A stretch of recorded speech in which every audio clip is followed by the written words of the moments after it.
더불어민주당이 총선 이후 최상병 특검법 처리를 강하게 밀어붙이는 가운데 먼저 수사에 나섰던 고위공직자범죄수사처는 곤혹스러운 분위기입니다. 네, 수사의 속도를 내지도 그렇다고 물러설 수도 없는 상황인데요. 공수처는 수사에 최대한 집중하겠다며 말을 아끼고 있습니다. 김지수 기자입니다.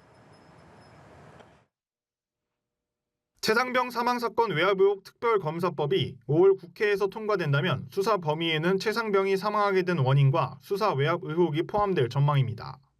지난해 9월 먼저 수사를 개시한 공수처로서는 지금까지 수사 내용 전부를 특검에 그대로 넘겨야 하는 겁니다. 공수처는 지난 1월 국방부와 해병대에 대한 압수수색을 진행했고 이종섭 전 국방부 장관, 김기한 해병대 사령관 등에 대한 출국 금지 조치도 했습니다. 이 전 장관의 경우 호주 대사로 임명된 직후 첫 조사를 실시해 휴대전화를 제출받기도 했습니다. 특검론이 급물살이 공수처 수사엔 부담으로 작용되는 상황인데 공수처는 일단 특별한 입장 없이 수사에 최대한 집중하겠다는 입장입니다.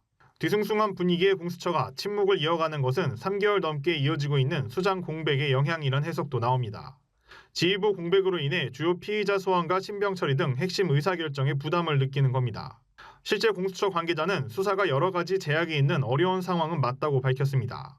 공수처는 관련 압수물의 디지털 포렌식 및 자료 분석 작업 등 구체적 수사 진행 상황은 밝히지 않고 있는데 성과 없이 특검의 사건을 이첩할 경우 수사 지연과 역량 부족 비판에 직면할 것으로 보입니다. 연합뉴스TV 김지수입니다.